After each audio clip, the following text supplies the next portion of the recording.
आज या गीताच्या द्वारे आपण देवाला हे म्हटलं आहे की देवा, मला तुझी गरज आहे. आणि आज संध्याकाळी जे सर्वजण असं म्हणत आहेत की देवा, मला तुझी गरज आहे, त्या सर्वांना आज देव आशीर्वादित करणार आहे. आजच्या या उपास प्रार्थना सभेमध्ये आपल्या सगळ्यांचं प्रभू येशू ख्रिस्ताच्या नावामध्ये स्वागत आहे. जेथे कुठे आपण आहात, देवाचं वचन ऐकत आहात. आणि माझी खात्री आहे की आजची जी वेळ आपण वेगळी केलेली आहे उपास प्रार्थना समयासाठी, आणि हा जो एक तास आहे तो आपण देवाच्या चरणाजवळ बसणार आहोत. देवाचे उपकार स्तुती आपण केलेली आहे. गीताच्या द्वारे आपण आपल्या स्वतःला देवाच्या हातामध्ये सोपवून दिलेलं आहे. आणि एवढंच नाही तर आता यावेळेला देवाचं वचन ऐकण्याच्या द्वारे आपण ते समजून घेणार आहोत. आणि निश्चितच माझी खात्री आहे की आजची संध्याकाळ आपल्या सर्वांसाठी, जे असं म्हणतात यहोवा मुझे तेरी जरूरत है, अशा सगळ्यांसाठी आजची संध्याकाळ आशीर्वादित झाल्याशिवाय राहणार नाही. आणि जे आज संध्याकाळी घरामध्ये आहेत पण या प्रार्थनेच्या वेळेमध्ये जर टीव्ही पाहत आहेत, बातम्या ऐकत आहेत, किंवा आपल्या घरातल्याच कामामध्ये गर्क झालेले आहेत, किंवा आपल्या घरातलंच काम करत बसलेले आहेत, कोण कांदा कापतोय, कोण टमाटा कापतोय, तर तुम्हाला आशीर्वाद मिळतील याची मी तुम्हाला खात्री देऊ शकत नाही. कारण जे देवाचा सन्मान करतात, देव त्यांचा सन्मान करतो. हालेलुया. जे देवाचा सन्मान करतात, आपल्या जीवनामध्ये आपण देवाचा सन्मान करायला शिकलं पाहिजे. की ही प्रार्थनेची वेळ आहे, ही उपास प्रार्थनेची वेळ आहे. जर मी मंदिरामध्ये येऊ शकत नाही, परंतु आज मी माझ्या घरामध्ये आहे. जर तुम्ही कामावर असाल किंवा प्रवासात असाल तर तो भाग वेगळा आहे. पण आज जर तुम्ही घरामध्ये आहात तर मी देवाचं सेवकाने तुम्हाला विनंती करतो, आपलं बायबल घ्या, या बसा, देवाचं वचन ऐका. कारण आजची संध्याकाळ तुमच्यासाठी फार महत्वाची अशी असणार आहे. आज मी ज्या वेळेला देवाच्या वचनाचा विचार करत होतो आजच्या या संध्याकाळच्या सभेसाठी, की प्रार्थना कशा प्रकारे आमच्या जीवनामध्ये चमत्कार घडवून आणते, किंवा एक प्रार्थना आमचं जीवन कसं बदलून टाकते. आणि त्या संबंधाने विचार करत असताना माझं लक्ष या योनानं केलेल्या प्रार्थनेकडे गेलं. योनाच्या जीवनाविषयी आमच्या सगळ्यांना माहित आहे की आम्ही संडे स्कूलच्या दिवसापासून योनाची गोष्ट ऐकतो, त्यावेळेला आपण त्याला गोष्ट म्हणतो. परंतु मला हे सांगायचं आहे की पवित्र शास्त्र हे गोष्टींचं पुस्तक नाही, पवित्र शास्त्र ह्या सत्य घटना आहेत. हालेलुया. पवित्र शास्त्र देवाच्या मुखातून निघालेला शब्द आहे. देवाच्या सेवकांच्या जीवनामध्ये कशा प्रकारच्या प्रसंगातून त्यांना जावं लागलं आणि देवाने त्यांचं कसं सहाय्य केलं याच्याविषयीचा उल्लेख या पवित्र वचनांमध्ये आम्हाला पाहायला मिळतो. आणि म्हणून आज संध्याकाळी आपण योनाची गोष्ट म्हणणार नाही, तर योनाच्या जीवनामध्ये घडलेली खरी घटना आहे. या प्रसंगामधून योनाला जावं लागलं आणि देवानं याही प्रसंगामध्ये योनाचं सहाय्य केलं. योनाच्या पहिल्या अध्यायामध्ये आपण पाहतो की योना परमेश्वराच्या दृष्टीआड व्हावं म्हणून तार्शिसास पळून जाण्यासाठी तो निघाला. कारण देवाने त्याला सांगितलं होतं की मोठ्या निनवे शहरात जा आणि त्याच्या विरुद्ध आरोळी मार, कारण त्यांची दुष्टता माझ्या पुढे आली आहे. पण योनाला हे नको होतं, त्या निनवे शहरामध्ये जायचं आणि घोषणा करायची, हे योनाला नको होतं. आणि म्हणून हे टाळण्यासाठी योना दुसऱ्या ठिकाणी जायला निघाला. त्याला निनवेला जायला सांगितलं, परंतु तो तार्शिसास जायला निघाला, कारण त्याला देवापासून लपायचं होतं. वचनामध्ये म्हटलं आहे परमेश्वराच्या दृष्टीआड व्हावे म्हणून देवापासून लपून राहायचं आहे, किंवा देवाला दिसायला नको म्हणून तो ते ठिकाण सोडून, त्याला ज्या ठिकाणी जायला सांगितलं सोडून तो दुसऱ्या ठिकाणी झाला. पहा ना, काही वेळेला असंच होतं. आपल्याला असं वाटतं की आपण देवापासून काही गोष्टी लपवून ठेवू शकतो, पण असं होत नाही. देव सर्वज्ञ आहे. देवाचं वचन सांगतं या नीतिसूत्राच्या पुस्तकामध्ये, परमेश्वराचे नेत्र सर्वत्र आहेत, ते बरे वाईट पाहत असतात. ते बरं पाहतात आणि जे काही वाईट गोष्टी आमच्या हातून होत आहेत त्याच्यावरही देवाची करडी नजर आहे.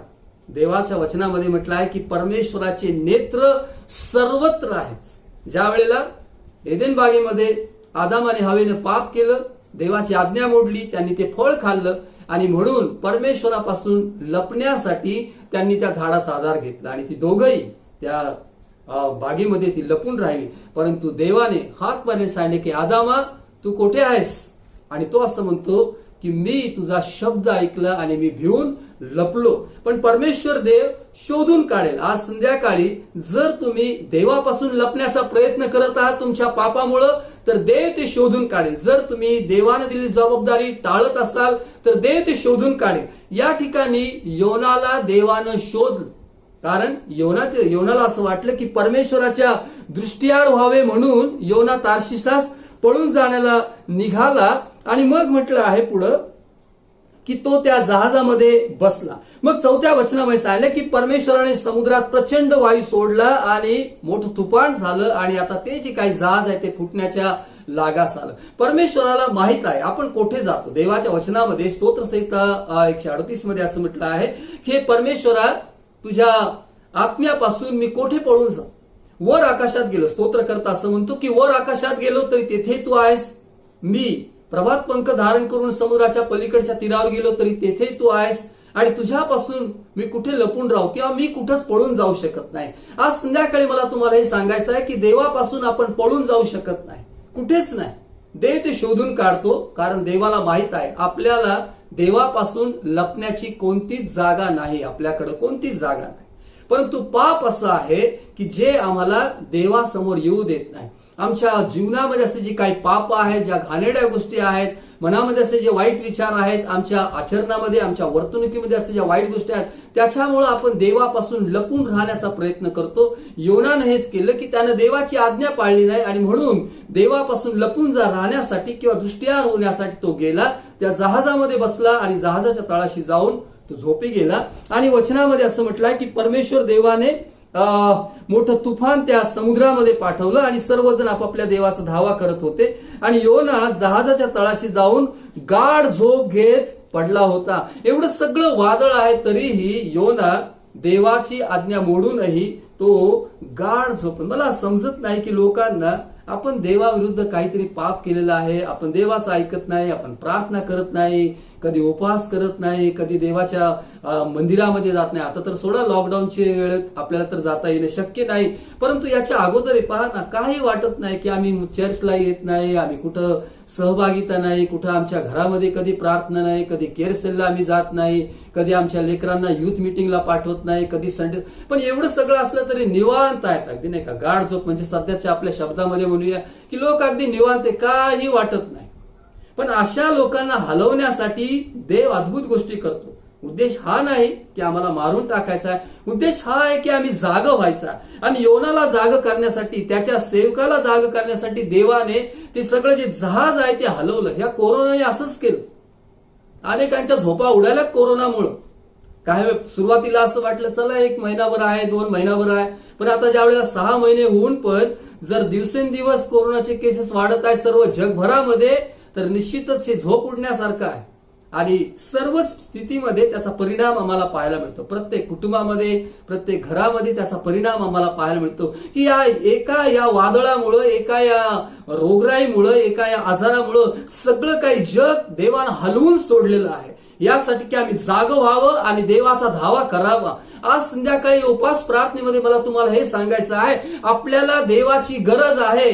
मला देवाची गरज आहे, मला देवाची गरज आहे. वैयक्तिक मला देवाची गरज आहे. ज्या वेळेला शारोनने हे गीत सुरुवात केलं की यहोवा मुझे तेरी जरूरत आहे, या गीताच्या वेळेला मी देखील प्रार्थना करत होतो आणि देवाला तीच प्रार्थना करते, खरंच देवा आम्हाला तुझी गरज आहे, आम्हाला गरज आहे.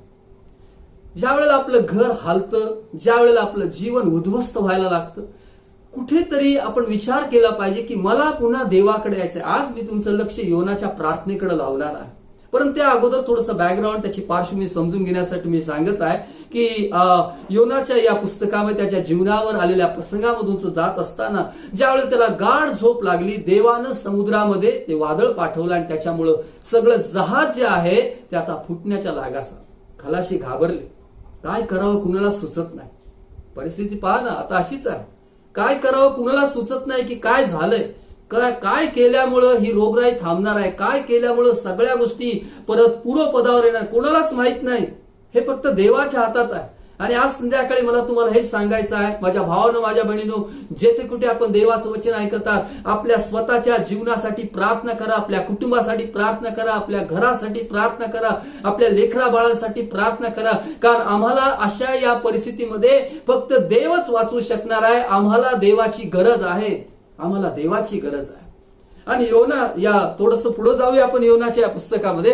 पहिल्या अध्यायामध्ये ज्यावेळेला त्यानं देवाची आज्ञा मोडली आणि मग पुढे जाऊन आपण वाचतो, पाहायला मिळतं की त्यांनी सांगितलं की मला तुम्ही समुद्रात टाका, म्हणजे तो शांत होईल. त्याला समुद्रामध्ये टाकण्यात आलं. पण पुढच्या या वचनामध्ये पहिला अध्याय आणि 17 वचनामध्ये सांगितलं की परमेश्वराने योनाला गिळण्यास एक प्रचंड मत्स्य सिद्ध केला होता, तयार केला होता, त्या ठिकाणी आणला. योना त्या मत्स्याच्या पोटात, त्या माशाच्या पोटात 3 दिवस आणि 3 रात्री त्या ठिकाणी तो होता.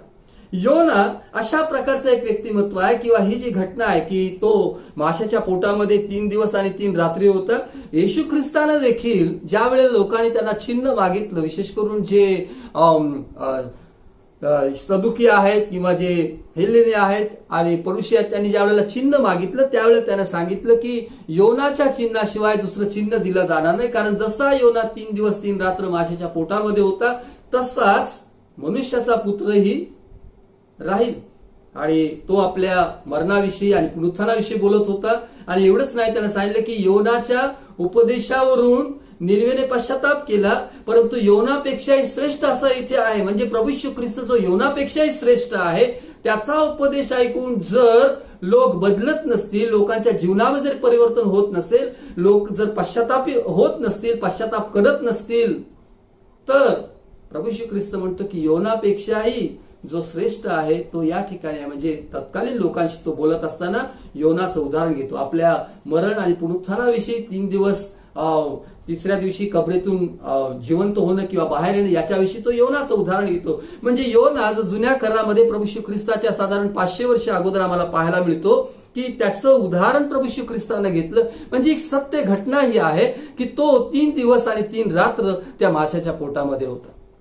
आता पहिला अध्याय आणि 3रा अध्याय. 3ऱ्या अध्यायामध्ये आपण वाचतो की परमेश्वराचं वचन दुसऱ्याने योनाला प्राप्त झाले की उठ, त्या मोठ्या निनवे शहरात जा आणि मी तुला सांगेन तो संदेश त्यास आरोळी करून सांग. पहिला अध्याय आणि 2ऱ्या वचनामध्ये म्हटलं की उठ, त्या मोठ्या निनवे शहरात जा व त्याच्या विरुद्ध आरोळी कर, कारण त्याची दुष्टता माझ्या पुढे आली आहे. पहिला अध्याय आणि 3रा अध्याय या दोन्ही अध्यायाच्या मध्ये असलेली जी प्रार्थना आहे ती फार महत्वाची आहे. पहिल्या अध्यायामध्ये देवानं योनाला जे सांगितलं ते योनानं केलं नाही, परंतु 3ऱ्या अध्यायामध्ये तेच देवानं त्याला करायला सांगितलं. देवानं त्याला सांगितलं की उठ आणि निनवे शहरात जा आणि मी तुला सांगेन तो संदेश त्यास आरोळी करून सांग. आणि आज या प्रार्थना समयामध्ये मला तुमचं लक्ष या 2ऱ्या अध्यायातील योनाच्या प्रार्थनेकडे वेधवायचं. काही वेळेला मला असं वाटतं की योना 3 दिवस 3 रात्र माशाच्या पोटात होता, आपण 2रा अध्याय स्किप करतो, मग माशाने त्याला ओकलं समुद्र तीरावर आणि तो जाऊन लगेच आपण 10व्या वचनाकडे येतो की परमेश्वराने मत्स्यास आज्ञा केली तेव्हा त्याने योनास कोरड्या भूमीवर ओकून टाकलं. आपण तिथपर्यंत येतो, परंतु ही जी काही 9 वचनं आहेत फार महत्वाची आहे, जी योनाची प्रार्थना आहे आणि त्याच्याकडे आम्ही सहसा लक्ष देत नाही. काय म्हटलं आहे पहिल्या वचनामध्ये की मत्स्याच्या, माझी खात्री आहे की तुम्ही तुमचं बायबल उघडलेलं आहे, तुम्ही पवित्र शास्त्रामध्ये पाहतात, कारण ही 9 वचनं मी वाचणार आहे. यामध्ये म्हटलं आहे पहिल्या वचनात, मत्स्याच्या पोटातून योनाने आपला देव परमेश्वर याची प्रार्थना केली. योनाने देवाची प्रार्थना केली. आपला देव परमेश्वर याहवे देव जो जिवंत परमेश्वर आहे, या परमेश्वराची योनानं प्रार्थना केली. ठिकाण कोणतं आहे? माशाच्या पोटातून त्याने प्रार्थना केली. तुम्ही कुठूनही प्रार्थना करा, कोणत्याही ठिकाणाहून प्रार्थना करा, पण प्रार्थना करणं फार महत्वाचं आहे. काही वेळेला काही लोकांना असं वाटतं की आम्हाला प्रार्थनाच करावीशी वाटत नाही, बाकी सगळं करावंसं वाटतंय. टीव्ही पाहावंसं वाटतोय, बातम्या ऐकाव्या वाटतात, फिरायला जावंसं वाटतंय, जेवावंसं वाटतंय, खावंसं वाटतंय, पण जिथं प्रार्थनेची वेळ ती आम्हाला प्रार्थनाच करावीशी वाटत नाही. आज संध्याकाळी मी तुम्हाला असं म्हणतो, प्रार्थना करा. नाही वाटली प्रार्थना करा. डोळे बंद करून प्रार्थना होत नाही, डोळे उघडे ठेवा, प्रार्थना करा. काही करा पण प्रार्थना करा, कारण प्रार्थनाच तुमच्या जीवनामध्ये चमत्कार घडवून आणणार आहे. प्रार्थनाच या पहिला अध्याय आणि 3ऱ्या अध्यायाच्या मध्ये असं आहे, जी आहे योनाची प्रार्थना, आणि या प्रार्थनेमुळेच सगळा बदल झालेला. योनानं माशाच्या पोटातून प्रार्थना केल्या. पवित्र शास्त्रामध्ये पहा ना की अनेक ठिकाणाहून लोकांनी प्रार्थना केल्या. ज्या वेळेला प्रभू श्री ख्रिस्ताकडे ते 10 कुष्ठरोगी होते, जाता जाता रस्त्याने त्यांनी सांगितलं, अहो येशू आमच्यावर दया करा. येशूने त्यांना बरं केलं. आंधळा जो बार्तिमेय होता तो म्हटला, अहो येशू दाविदाचे पुत्र माझ्यावर दया करा. रस्त्यामध्ये केलेली प्रार्थना आहे, येशूने त्यांची प्रार्थना ऐकली. गेतशेमाने बागेमध्ये प्रभू श्री ख्रिस्तानं प्रार्थना केली. घरामध्ये येशूने प्रार्थना केली. लोकांनी घरामध्ये प्रार्थना केल्या, त्यांची प्रार्थना देवानं ऐकली. पेत्र तो त्या टेरेसवर किंवा धाब्यावर होता, तो प्रार्थना करतो, त्याने दृष्टांत पाहिला. कर्नेल्याच्या घरामध्ये लोकांनी प्रार्थना, कर्नेला प्रार्थना करत असताना त्याने आपल्या घरामध्ये देवदूत पाहिला. तुरुंगामध्ये असताना पौल आणि सिला स्तुती केली, आराधना केली परमेश्वराची, देवाने त्यांची प्रार्थना ऐकली. पेत्रासाठी जे घर आहे, मारियेचं घर आहे, त्या मरियेच्या घरामध्ये सर्वजण एकत्र येऊन प्रार्थना करत होते. घरामध्ये केलेली प्रार्थना देव ऐकतो. ज्या वेळेला यशया मंदिरामध्ये आला, त्याने प्रार्थना केली, त्यावेळेला त्याने प्रभूला आपल्या सिंहासनावर विराजमान असलेलं त्यानं पाहिलं. ज्या वेळेला तो मंदिरात आला, मंदिरात केलेली प्रार्थना देव ऐकतो. ज्यावेळेला तुम्ही रस्त्याने चालत आहात, तुम्ही प्रार्थना करता, देव तुमची प्रार्थना ऐकतो. ज्यावेळेस तुम्ही बागेमध्ये प्रार्थना करता, देव प्रार्थना ऐकतो. प्रभू श्री ख्रिस्ताने कब्रस्थानामध्ये जिथे लाजार मरण पावला होता, येशू त्या ठिकाणी गेला आणि सांगितलं की लाजारा बाहेर ये, आणि लाजार जिवंत झाला. कुठूनही प्रार्थना करा, पण महत्वाचं हे आहे की प्रार्थना करा. आणि देवाचं वचनामध्ये म्हटलं आहे, प्रभू श्री ख्रिस्तानं म्हटलं आहे की जे काही तुम्ही माझ्या नावानं मागाल ते मी तुमच्यासाठी करेन. हालेलुया. आमचा देव हा प्रार्थना ऐकणारा देव. एक प्रार्थना तुमचं जीवन बदलून टाकणार. आज संध्याकाळी ऐका, काळजीपूर्वक ऐका देवाचं वचन काय सांगतं. या 2 अध्यायाच्या 1 वचनामध्ये म्हटलं आहे की या माशाच्या पोटातून योनाने आपला देव परमेश्वर याची प्रार्थना केली. आणि काय म्हणाला योना? तो असं म्हणतो, मी आपल्या संकटावस्थेत परमेश्वराचा धावा केला, तेव्हा त्याने माझे ऐकले. हालेलुया. तो असं म्हणतो की मी आपल्या संकटावस्थेत असताना परमेश्वराचा धावा केला, संकटामधून जात असताना. स्तोत्रसंहिता 138 मध्ये म्हटलं आहे की मी संकटातून जात असलो तरी तू मला नवजीवन देतो. त्या स्तोत्रामध्ये म्हटलं 137 मध्ये म्हटलं आहे की मी धावा केला, त्याच दिवशी तू जवळ आलास आणि तू म्हणालास भिवू नकोस. तू माझी प्रार्थना ऐकली.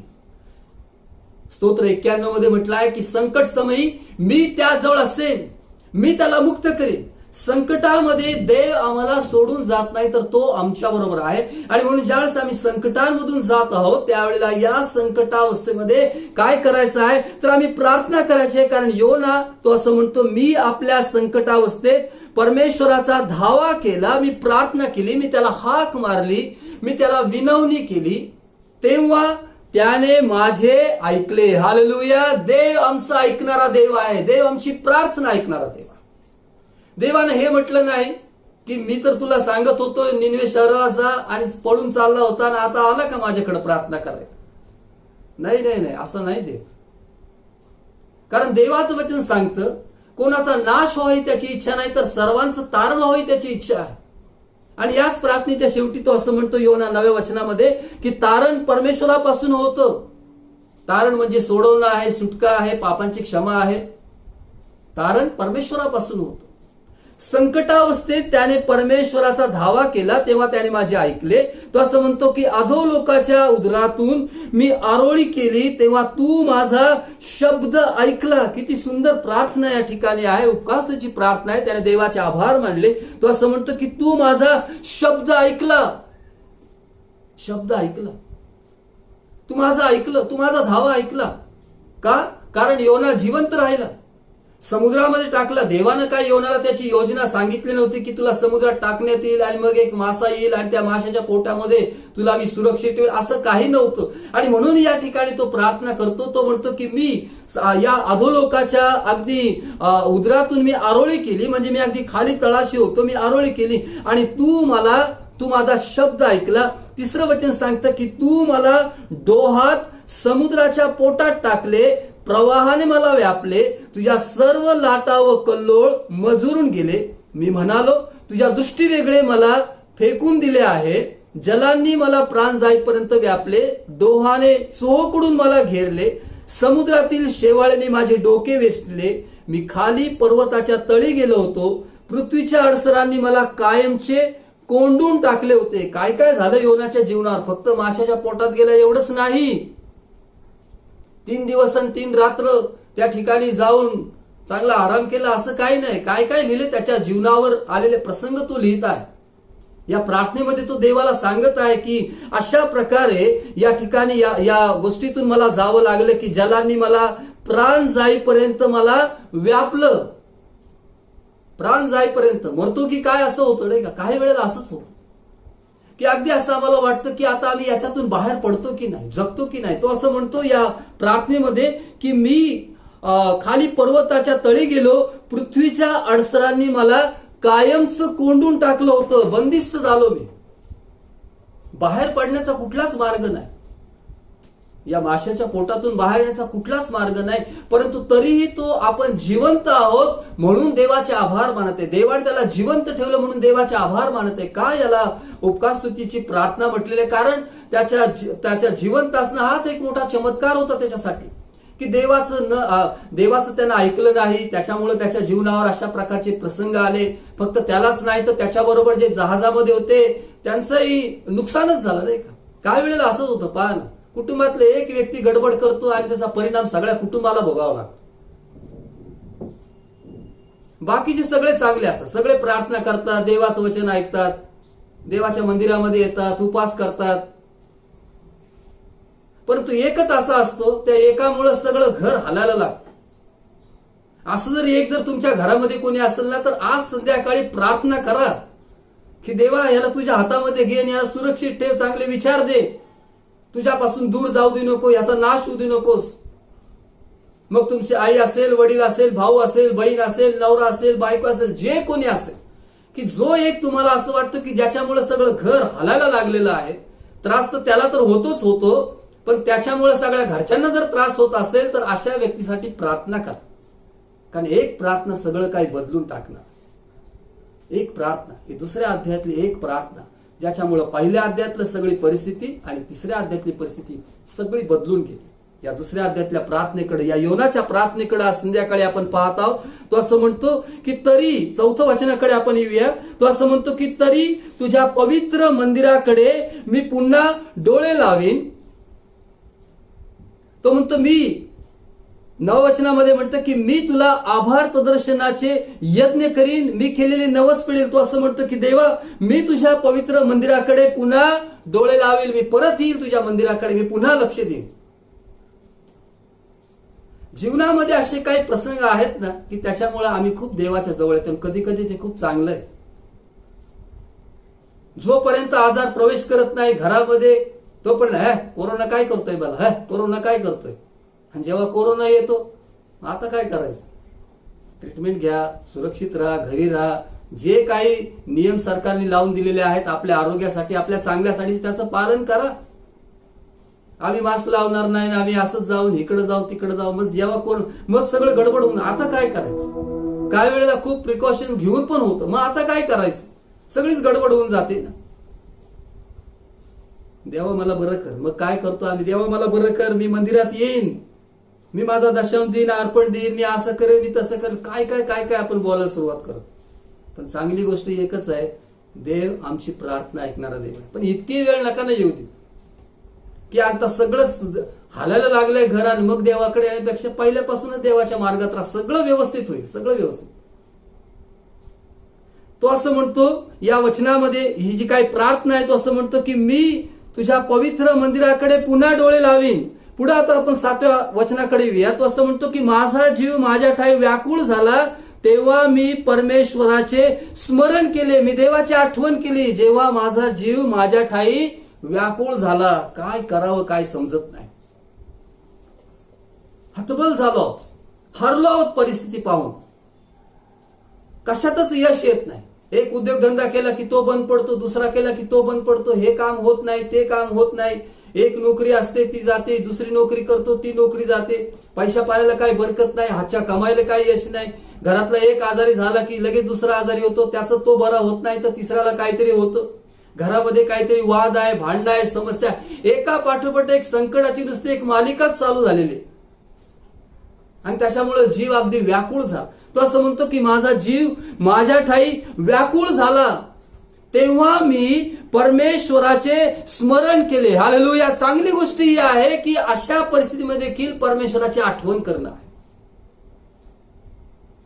सगळं ऍटिट्यूड सोडून परमेश्वराचं स्मरण करा, द्या सोडून. आणि देवाला हेच पाहिजे.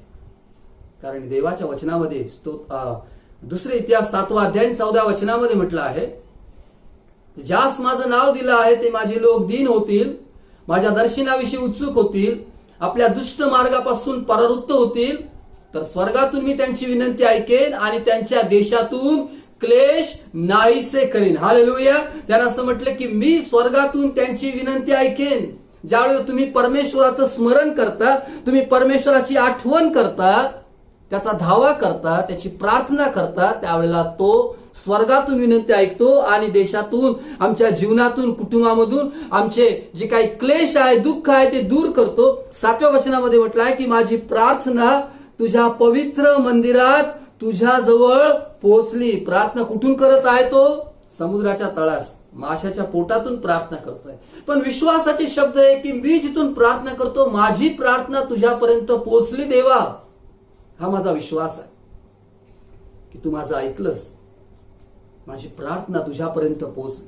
आणि म्हणून तो असं म्हणतो की मी नवस करेल, मी उपवासाचे यज्ञ करेल, मी आभार प्रदर्शनाचे यज्ञ करेल, मी तुझे आभार मानण्यासाठी येईन, कारण माझी प्रार्थना तुझ्यापर्यंत पोहोचलेली आहे. तू माझं ऐकलं आहेस, तू माझं ऐकलं आहेस. आणि हेच महत्वाचे, एक प्रार्थना सगळं काही बदलून टाकणार. सर्व जी परिस्थिती आहे, तुम्ही अगदी दबून गेल्या परिस्थितीमुळं, या 5-6 महिन्याच्या काळात असेल, कदाचित या 2020च्या सुरुवातीपासून असेल, किंवा मागील 2-3 वर्षापासून तेच चालू आहे.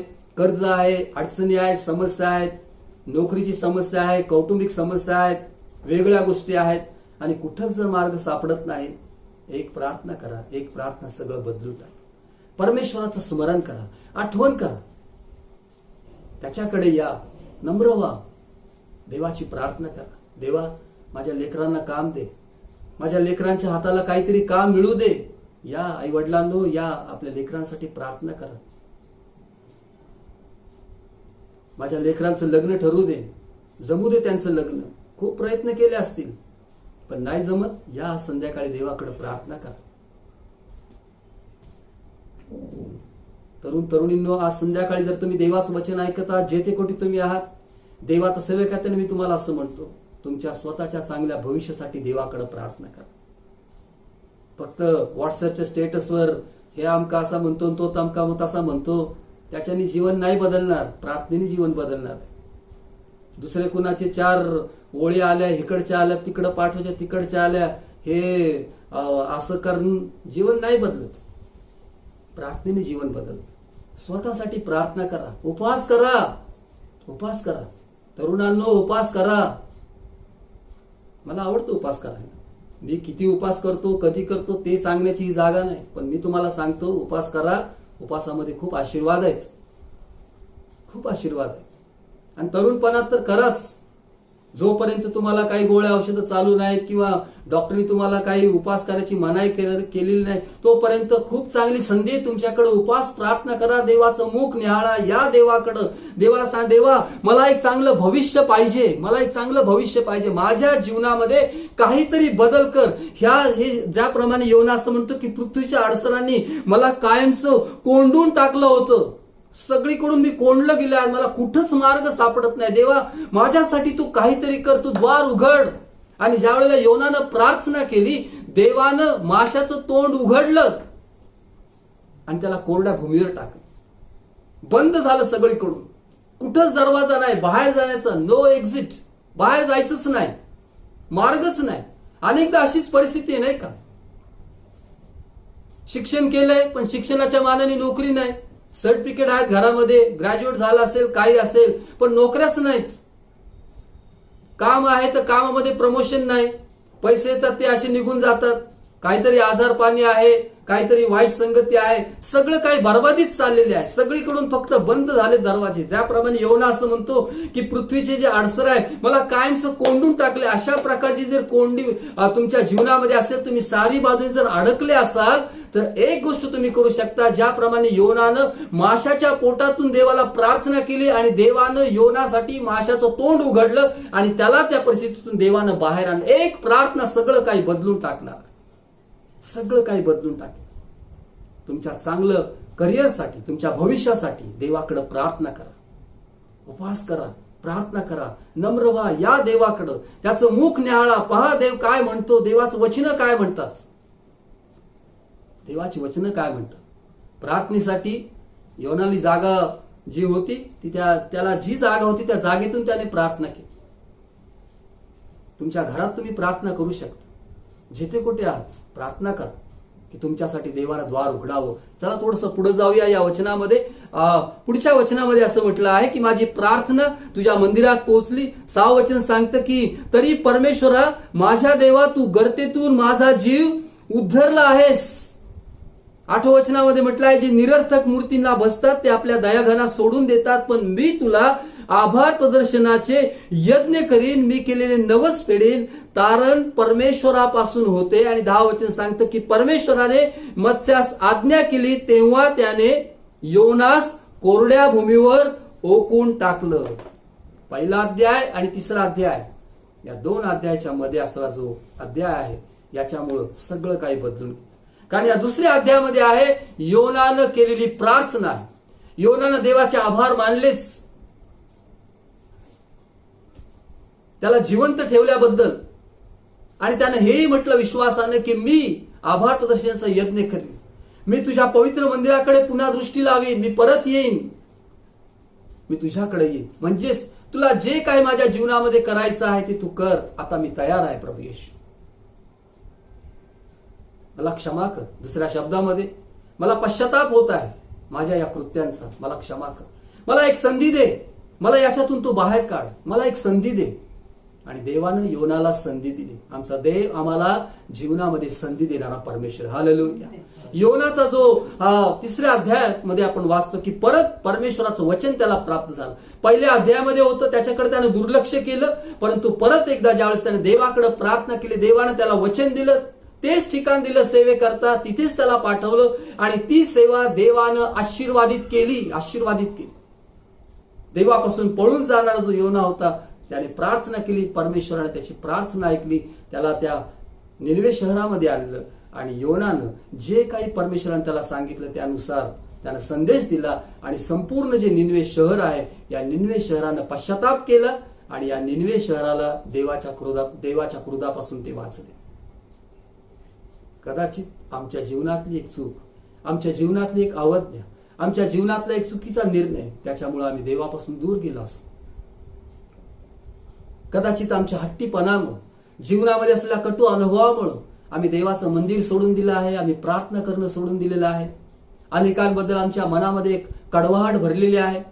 मग ती देवाच्या सेवकांबद्दल असेल, कोणाबद्दल असेल, आपल्या नातेवाईकांबद्दल असेल की जे नेहमीच आम्हाला प्रार्थनेसाठी अडखळण अशी होत आहे. आणि त्याच्यामुळं कदाचित आपलं जीवन उद्ध्वस्त झालं असेल. पण एक संधी परमेश्वर आज संध्याकाळी आमच्या प्रत्येकाला देतात. परत या, जेथे कुठे तुम्ही आहात, ज्या कोणत्याही परिस्थितीमध्ये तुम्ही आहात, आज संध्याकाळी परत या, प्रार्थना करा देवाकडे. कारण देव आमची प्रार्थना ऐकणार आहे आणि तुमची एक प्रार्थना तुमच्या जीवनामध्ये चमत्कार आणणार आहे. तुमची एक प्रार्थना तुमच्या जीवनामध्ये बदल घडून आणणार आहे. तुमची एक प्रार्थना जी स्वर्गापर्यंत पोहोचणार आहे. तुमची एक प्रार्थना जी त्याच्या पवित्र मंदिराकडे पोहोचणार आहे. तुमची एक प्रार्थना की ज्याच्यामुळं तुम्हाला एक ब्रेक थ्रू मिळणार आहे. तुम्ही त्या परिस्थितीमधून बाहेर येणार आहात आणि पुन्हा नव्यानं तुम्ही सुरुवात करणार आहात. एक नवीन जीवन देव तुम्हाला देऊ इच्छित आहे. योनानं पुन्हा नव्यानं सुरुवात केली. पूर्वीचा जो संदेशवाहक म्हणून देवाने त्याची निवड केली होती, परंतु ते त्यानं सगळं सोडून दिले. पण ज्या दिवशी देवाने त्याला पुन्हा एक संधी दिली, पुन्हा त्यानं तोच संदेश त्या निनवे शहरामध्ये जाऊन सांगितला. देव आमच्या प्रत्येकाला संधी देत आहे. देव आमच्यासाठी द्वार उघडणार आहे. फक्त एक प्रार्थना महत्वाची आहे. चला आज संध्याकाळी एक प्रार्थना करूया. देवाला म्हणा की देवा मला तुझी गरज आहे, मला तुझी गरज आहे, मला तुझी गरज आहे. यहोवा मुझे तेरी जरूरत आहे. किती दिवस आम्ही त्याच परिस्थितीमध्ये असणार आहोत. आमच्या हट्टीपणामुळं, आमच्या ॲटिट्यूडमुळं आम्हाला नम्र व्हायचं नाही, देवाकडे यायचं नाही, प्रार्थना करायची नाही. पण आज संध्याकाळी या, देवाला म्हणा देवा मला तुझी गरज आहे, मी हरलो आहे, मला काहीच माझ्या हाताने परिस्थिती बदलता येत नाही, मला तुझी गरज आहे. चांगल्या आरोग्यासाठी प्रार्थना करा. देवानं तुमचं जीवन आशीर्वादित करा म्हणून प्रार्थना करा. पवित्र आत्म्यासाठी प्रार्थना करा. तुमच्या घरामध्ये तुम्हाला बदल पाहायचा आहे म्हणून प्रार्थना करा. तुमच्या कामाच्या ठिकाणी तुम्हाला बदल पाहायचा म्हणून प्रार्थना करा. तुमच्या कुटुंबामध्ये, वैवाहिक जीवनामध्ये काही समस्या आहेत, तुमच्या कौटुंबिक जीवनामध्ये काही समस्या आहेत, नवरा बायकोमध्ये काही भांडणं आहेत, वाद आहेत, या देवाकडे या, प्रार्थना करा. देवाला सांगा देवा आमच्या लग्नाला तू आशीर्वाद दे, आमच्या कुटुंबाला आशीर्वाद दे, माझ्या लेकरा बाळांना तू आशीर्वाद दे. माझ्या बायकोला, माझ्या नवऱ्याला आशीर्वाद दे. आमचं घर जर हे तुटत असेल तर या संध्याकाळी देवाला प्रार्थना करा. तुमची एक प्रार्थना तुमचं घर वाचवणार आहे. तुमची एक प्रार्थना तुमच्या मुलांना वाचवणार आहे. तुमची एक प्रार्थना तुमचं जीवन पुन्हा सुस्थिर करणार आहे. कारण देव आम्हाला संधी देणारा देव आहे. एक संधी देवाने योनाला दिली. तो देव आजही सिंहासनावर विराजमान आहे. तो आजही आम्हाला आणखी एक संधी देत आहे. फक्त एक प्रार्थनेची गरज आहे. पहिला अध्याय आणि तिसरा अध्याय, त्याच्यामध्ये फक्त हा दुसरा अध्याय महत्वाचा आहे की जी आहे योनाची प्रार्थना. जुनं जीवन आणि एक नवीन प्रकारचं जीवन सुरुवात करणं, याच्यामध्ये फक्त एक प्रार्थना महत्वाची आहे. एका प्रार्थनेमुळं सगळं काही बदलून जाणार आहे आणि एक नवीन सुरुवात तुमच्या जीवनामध्ये होणार. चला आपण प्रार्थना करूया. Hallelujah, hallelujah, hallelujah, hallelujah. ओ रिहादराला बा शंदराला बाबा रियादराला बारी खोरी रिबादा हंदराला बाबा रिखोरोलो बो संतराला बाबा री. Hallelujah, hallelujah, hallelujah, hallelujah. ओ राला बा शंदराला बारी खाराला बा संदाई. हालेलुया. धन्यवाद, धन्यवाद, धन्यवाद, धन्यवाद येशू. देवबापा, तू जो आम्हाला एक नवीन सुरुवात देणारा देव आहेस, आम्ही तुझे आभार मानतो. योनाला तू एक नवीन सुरुवात दिलीस प्रभू. देवबापा, त्याची प्रार्थना ऐकलीस, त्याच्यासाठी तू द्वार उघडलंस प्रभू. त्या माशाचं तोंड उघडलंस प्रभू. आणि देवबापा, त्याला तू आणखी एक संधी दिलीस. तोच तू आमचाही देव आहेस. तू आजही सिंहासनावर विराजमान आहेस. तू आजही आमची प्रार्थना ऐकणारा देव आहेस प्रभू. देवबा, आम्ही पुन्हा तुझ्याकडे येत आहोत प्रभू. आमच्यावर कृपा कर, आमच्यावर दया कर प्रभू येशू. आज संध्याकाळी देवबापा मी प्रार्थना करतो, जे माझे भाऊ, ज्या माझ्या बहिणी जेथे कोठे ज्या कोणत्या घरामधून जेथे कुठून ते प्रार्थना करत आहेत प्रभू, त्यांची प्रार्थना तू ऐक आणि त्यांना तू मदत कर प्रभू येशू. कारण तू प्रार्थना ऐकणारा देव आहे. आम्ही संकटामधून जात असतो तेव्हा तू आम्हाला नवजीवन देतोस प्रभू येशू. संकट समय तू आमच्या बरोबर राहतोस. देवबापा, माझे भाऊ बहीण आज जर कोणत्या समस्येत अडीअडचणी येत आहेत तर यावेळी त्यांना तू स्पर्श कर. त्यांच्या कुटुंबाला स्पर्श कर, त्यांच्या जीवनाला स्पर्श कर, त्यांच्या घराला तू स्पर्श कर. आणि प्रभू देवबापा, त्यांचे घर प्रभू पुन्हा तू सुरक्षित कर अशी मी प्रार्थना करतो देवबापा. प्रभू येशू, ज्या घरामध्ये कोणत्याही प्रकारचे आजार विकार आहेत तर याच वेळेला त्या घराला आरोग्य प्राप्त होऊ दे प्रभू. त्या घरातील प्रत्येकाला तू चांगलं आरोग्य दे प्रभू. जर कोणी पॉझिटिव्ह असतील प्रभू देवपा, त्यांना तू चांगलं आरोग्य दे अशी प्रार्थना करतो प्रभू देवपा. इतरही काही आजार आणि कुठल्या घरामध्ये प्रभू देवपा कोणती व्यक्ती आजारी असेल यावेळी त्यांना तू स्पर्श कर प्रभू देवपा. कारण तू ज्या वचनामध्ये म्हटलं आहे की तो तुझे सर्व रोग बरे करतो प्रभू. तो आमचे सर्व रोग बरे करणारा परमेश्वर आहे असा विश्वास ठेवतो. आणि नासर येशूच्या नावात तुझ्या वचनामध्ये म्हटलंय की त्याच बसल्या फटक्याने आम्हास आरोग्य प्राप्त झालं. याच वेळेला प्रत्येकासाठी प्रत्येक घरामध्ये येशूच्या नावामध्ये मी आरोग्य जाहीर करतो. येशूच्या नावात व्याधीमुक्त व्हा, रोगमुक्त व्हा. दे तुम्हाला बरं करत आहेत. येशू तुम्हाला बरं करत आहे. हो रिहादाबा शांदराला बाबारी रिबा खादाराला बा संदराला बाबारी. हालेलुया. देवबापा, यावेळेला जे समस्येमध्ये आहेत प्रभू देवपा, आर्थिक समस्येमध्ये आहेत, जे कर्जामध्ये आहेत प्रभू देवपा, ज्यांची नोकरी गेलेली आहे प्रभू देवपा, जे पैशा पाण्याची अडचण आहे, मी प्रार्थना करतो नव्याने त्यांना तू उभं कर प्रभू येशू. कारण तू आम्हाला पडू देत नाही, तू हात देतोस, तू आम्हाला उभं करतोस प्रभू. आमच्या जीवनातल्या चुकांकडे नाही तर पश्चातापी अंतःकरणाकडे तू पाहतोस. त्या अश्रुपूर्ण नेत्राने केलेल्या प्रार्थनेकडे तू पाहतोस आणि तू आम्हाला पुन्हा उभं करतोस. आमच्या अश्रू तू पुसून टाकतोस. आभार म्हणतो देवबापा. मी प्रार्थना करतो जर यावेळेला कोणाला नोकरी नसेल त्यांना तू नोकरी दे प्रभू. जे आर्थिक समस्या अडीअडचण त्यांच्या अडीअडचण दूर कर. जे कर्जामध्ये असतील त्यांना कर्जातून बाहेर येण्यासाठी मदत कर. ज्यांनी काही नवीन व्यवसाय सुरुवात केला असेल त्यांच्या या व्यवसायाला तू आशीर्वाद दे प्रभू. देवबापा, ज्यांचा व्यवसाय बुडीत निघाला असेल प्रभू देवपा, पुन्हा त्यांना नव्यानं सुरुवात करण्याकरता मदत कर प्रभू येशू. त्यांना तू मदत कर प्रभू येशू आणि त्यांना तो उभा. कारण प्रत्येक जीवन तुझ्या दृष्टीने फार महत्वाचं आणि मोलाचं आहे प्रभू. देवबापा, तुझ्या वचनामध्ये म्हटलं आहे की जुन्या गोष्टीची आठवण करू नका, पूर्वीच्या गोष्टी मनात आणू नका. पहा, मी तुमच्याकरता नवीन गोष्ट करत आहे. तू योनाच्या जीवनामध्ये नवीन गोष्टी केल्या, आमच्या जीवनामध्ये देखील नव्या गोष्टी करण्याकरता तू समर्थ आहे. देवबापा, मी प्रार्थना करतो प्रत्येक जीवनामध्ये नवीन गोष्टींना तू प्रारंभ कर, सुरुवात कर प्रभू देवपा. प्रभू येशू, मी प्रार्थना करतो जी लेकरं आहेत प्रभू, शिक्षण घेत आहेत प्रभू देवपा, त्यांच्या शिक्षणाच्या काळात त्यांना तू मदत कर प्रभू देवपा. प्रार्थना करतो प्रभू देवपा, जी सर्व विवाहित स्त्री पुरुष आहेत प्रभू, त्यांचं वैवाहिक जीवन आशीर्वादित कर प्रभू देवपा.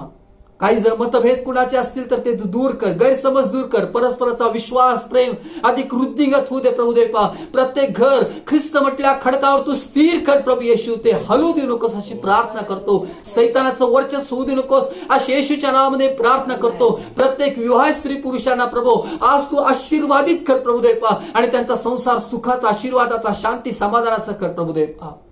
त्यांचा विवाह तुटू देऊ नकोस प्रभू. दैवबापा त्यांना तुझ्या हातामध्ये सुरक्षित ठेव प्रभू येशू. दैवबापा मी प्रार्थना करतो जी घरामध्ये जी लेकरं आहेत प्रभू दैवबापा त्या लेकरांना देखील तू आशीर्वाद दे प्रभू येशू. जे आई वडील आपल्या लेकराच्या भविष्याबद्दल चिंतेत आहेत, काळजीत आहेत प्रभू दैवबापा त्यांच्या चिंता काळज्या दूर कर प्रभू. मी प्रार्थना करतो जी सर्व तरुण लेकरं आहेत प्रभू आज जी तुझं वचन ऐकत आहे मी प्रार्थना करतो प्रभू दैवबापा त्यांना एक नवीन सुरुवात त्यांच्या जीवनामध्ये दे प्रभू येशू. त्यांचं जीवन तू बदलून टाक प्रभू दैवबापा. प्रभू येशू तू आम्हाला कृपा पुरणारा देव आहेस.